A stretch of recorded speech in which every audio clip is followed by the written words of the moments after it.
de un nivel trófico a otro, es muy alta la pérdida. Y eso se ve reflejado en calor. Ahora miremos, como todo decía, si no estoy mal, Angie, la materia no se crea ni se destruye, sino simplemente se transforma. ¿Correcto? Entonces, es aquí donde entran los ciclos biogeoquímicos. ¿Por qué se llama ese nombre? Bio, de vida, geo, porque tienen que ver con la tierra, y químico, porque tiene que ver con elementos químicos. ¿Correcto? Entonces, ¿qué pasa? Por ejemplo, con el ciclo del agua o ciclo hidrológico. ¿Correcto? Entonces, ¿qué pasa? Pues este ciclo usted lo deben conocer al dedillo, lo deben conocer comenzando aquí. Tengo el agua en mi fuente hídrica, bien sea, llámese río, lago, mar, laguna, charco, pozo, humedal, como sea, ¿correcto? Y el sol calienta eso, se evapora, ¿cierto? Al evaporarse, sube, se condensa en las nubes y cae a manera de lluvia, ¿cierto? Y esa lluvia va a alimentar entonces lo que son los ríos nuevamente. Alguna parte de esa lluvia va a caer en forma de nieve, que va a formar los glaciales. Alguna parte se queda ahí y se derrite lentamente. Otra parte de lo que está en los ríos pasa y está en el subsuelo. Y siempre esa agua está en un continuo ciclo. Entonces la materia no se crea ni se destruye, sino simplemente se va transformando y va conservando un ciclo como tal. Pero hay ciclos un poco más complicados, como por ejemplo el ciclo del carbono, ¿cierto? Ustedes saben que la base de la química orgánica y de la vida está en el carbono. Cuando hablamos de química orgánica, tenemos que hablar de Chomsky.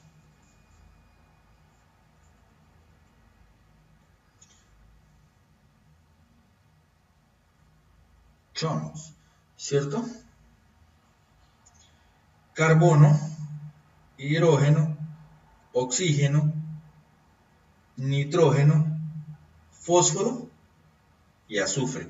Estos son básicamente los elementos más importantes y los ciclos que vamos a ver. Entonces, el hidrógeno ya lo vimos. ¿El hidrógeno dónde lo vimos? Acá. El hidrógeno está en el ciclo del agua. Después viene el carbono. El carbono, vamos a arrancar aquí. En la respiración liberamos CO2, ¿cierto? Entonces estoy liberando carbono, ¿cierto? Llega aquí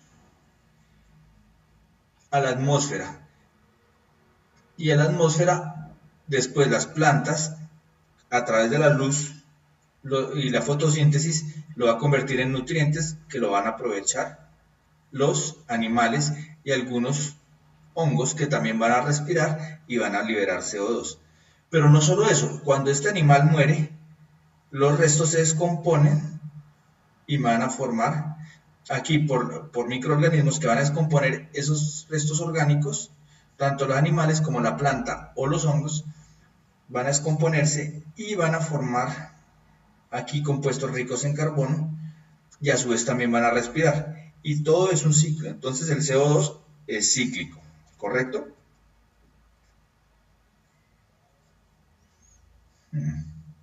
¿Cuál ciclo es? Uy, no, ¿cuál ciclo es el que es difícil? ¿El del carbono? No, el del carbono es fácil. El ciclo de Krebs, uy, ese es bastante difícil, por eso no... Es complicado. El ciclo de Krebs es el que va a funcionar toda la respiración y toda la fotosíntesis. Si queda tiempo, lo explicamos más adelante, pero no es fundamental para el objetivo de las clases. El del nitrógeno es muy importante porque el nitrógeno es el que me va a formar a mí los nutrientes importantes que necesitan las plantas para poder tener la producción. Entonces, ese nitrógeno, primero, recuerden que cuando hablamos de aire, estamos hablando de una mezcla de nitrógeno, oxígeno y otros gases, ¿cierto? En donde el nitrógeno ocupa un 70 al 75%, el oxígeno del 19 al 23% y los otros gases, pues el resto, lo que quede. Entonces, en la atmósfera de nosotros es muy rica en nitrógeno, por eso este ciclo es tan importante. Entonces, comencemos aquí, el nitrógeno libre, el que está en la atmósfera, llega ¿cómo? Al suelo, por organismos fijadores, bacterias fijadoras, ¿cierto? Que me van a formar a mí amoníaco. Ese amoníaco va a sufrir un proceso de nitrificación en donde me va a formar nitritos, ¿cierto? Y va a seguir nitrificando y va a formar nitratos. Estos nitratos son los que va a poder aprovechar las plantas. Pero estos nitritos también pueden formar una desnitrificación, ¿cierto? ¿Y esa desnitrificación qué es? En donde me va a liberar nitrógeno a la atmósfera. Todo este nitrógeno también lo va a aprovechar los animales. Algunos excrementos y principalmente la orina son ricos en nitrógeno. Entonces va a volver al suelo. Y así es el ciclo del nitrógeno.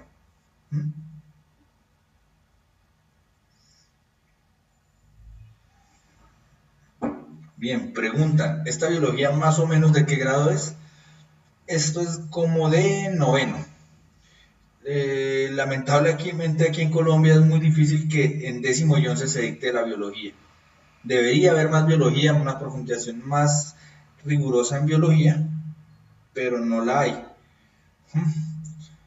Esto de los ciclos y la conservación de la energía más o menos es de noveno. Ustedes ven los ciclos, sobre todo el hidrológico, se ve desde muy temprano, cuarto, quinto de primaria, pero ya a este nivel se ve es en octavo y principalmente en noveno. ¿Correcto? Bien. Tenemos el ciclo del fósforo. El fósforo también muy importante, ¿cierto? Entonces, hay restos orgánicos que tienen fósforo y pasan a formar aquí grupos fosfato,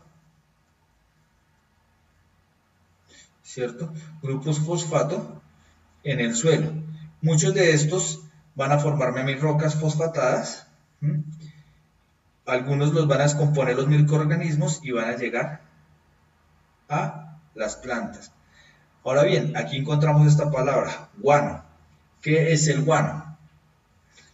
El guano son los excrementos de las aves marinas, pero también el guano son los excrementos de los murciélagos. Y el guano es rico en nitrógeno y es rico en fósforo. Las algas también van a aprovechar ese fósforo, ¿correcto?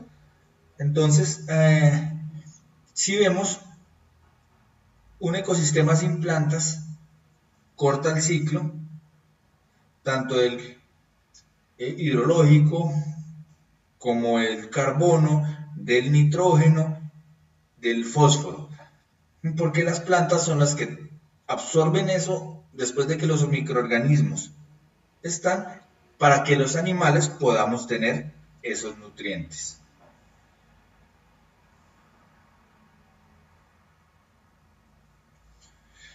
Sí, los nitratos, no, los nitratos también van asociados con el hidrógeno. Uy, Angie, lo que te perdiste. Solo hasta octavo. Fer, porque en décimo y once ya se empieza a profundizar más en física y química.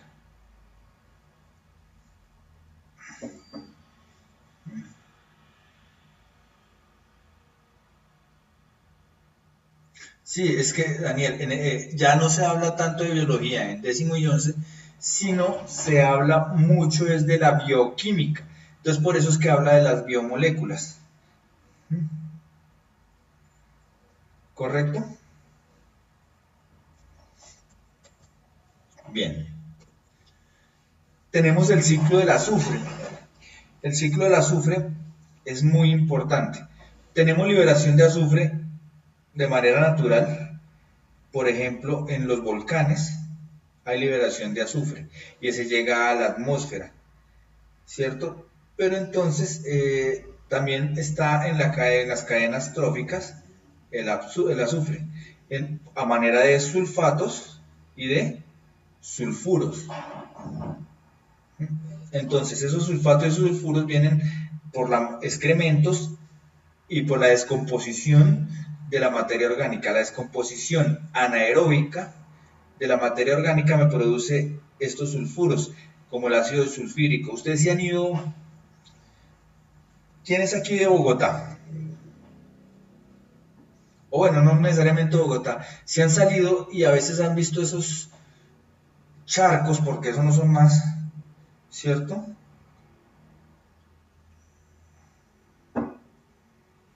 Ah, bien, Angie. Estudiaste ya primer semestre de medicina, sí, claro. Ahí tienes que ver biología, pero ya está enfocada hacia la anatomía, por ejemplo. ¿Mm? Bien, Edward. Bien. Ustedes son de Bogotá. Si han ido a Melgar, se han visto que saliendo ahí está la represa del Muña, que es antes de llegar al primer peaje, y eso huele horrible. Es porque ya hay descomposición anaeróbica y ya estoy generando azufre. ¿Mm? Esos son olores a mercaptanos. ¿Mm? Esos son descomposición y estoy generando sulfuros y sulfatos. Quiere decir que ahí no es un olor muy simpático. ¿Por qué? Porque ya hay descomposición de la materia orgánica. ¿Correcto? Bien.